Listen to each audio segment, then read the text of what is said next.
Di Keluaran 27 ayat 21, di dalam kemah pertemuan di depan tabir yang menutupi tabut hukum, haruslah Harun dan anak-anaknya mengaturnya dari pagi sampai pagi, dari petang sampai pagi di hadapan Tuhan.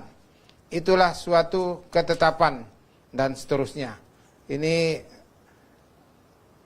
bicara tentang persembahan secara simbolik juga. Ya. Mungkin perlu dikasih komentar tentang ini. Silakan. Ya. Jadi terima kasih sudah mengklarifikasi. Bagus sekali karena sudah diklarifikasi. Kita tahu apa yang harus dijawab. Kita perhatikan jangan sampai salah kurang membaca, katanya untuk selama-lamanya bagi orang Israel turun temurun. Ya. Bagi orang Israel turun temurun. Artinya ini adalah peraturan yang diberikan kepada orang Israel. Ya. Ya. Kita harus mengerti bahwa ketika Tuhan mendirikan suatu bangsa, yaitu bangsa Israel, bangsa ini Tuhan desain untuk menjadi tiang penopang dan dasar kebenaran. Sehingga semua orang yang mau melihat kebenaran, mau mencari kebenaran, mau bertemu, mau tahu di mana kebenaran dan apa itu kebenaran, mereka melihat kepada bangsa Israel. Maka Tuhan mendesainnya supaya keseluruhan bangsa itu memancarkan kebenaran ini.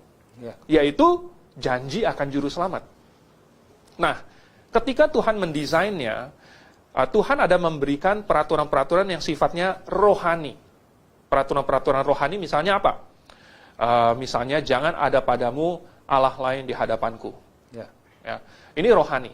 Tetapi karena ini bersifat nasional, maka Tuhan istilahnya menganyam peraturan-peraturan rohani ini ke dalam peraturan-peraturan sipilnya. Ya. Sehingga ini menjadi suatu sacral society di mana semua citizen warga negara bangsa Yahudi, bangsa Israel, itu kalau mereka mau melakukan ketika mereka melakukan hukum Taurat itu sama dengan mereka melakukan hukum Israel. Ya. Ya, undang-undang dasarnya Israel. Jadi itu sudah digabung menjadi satu. Nah, Tuhan mendesainnya supaya ini menjadi kebudayaan mereka. Ini menjadi budaya. Itulah sebabnya di dalam kitab Keluaran, di dalam kitab Ulangan, Musa memerintahkan supaya bangsa Israel mengajarkan ini kepada anak-anak mereka turun-temurun. Turun-temurun. Ya. Karena apa? Ini menjadi budaya yang dipelihara oleh bangsa Israel.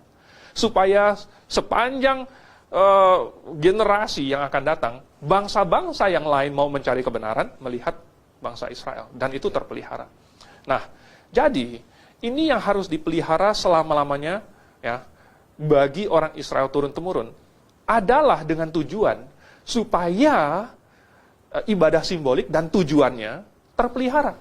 Ya. Lambang wujud hakikatnya terpelihara. Nah, tentu untuk selama-lamanya ini ya turun-temurun adalah selama bangsa Israel masih ada.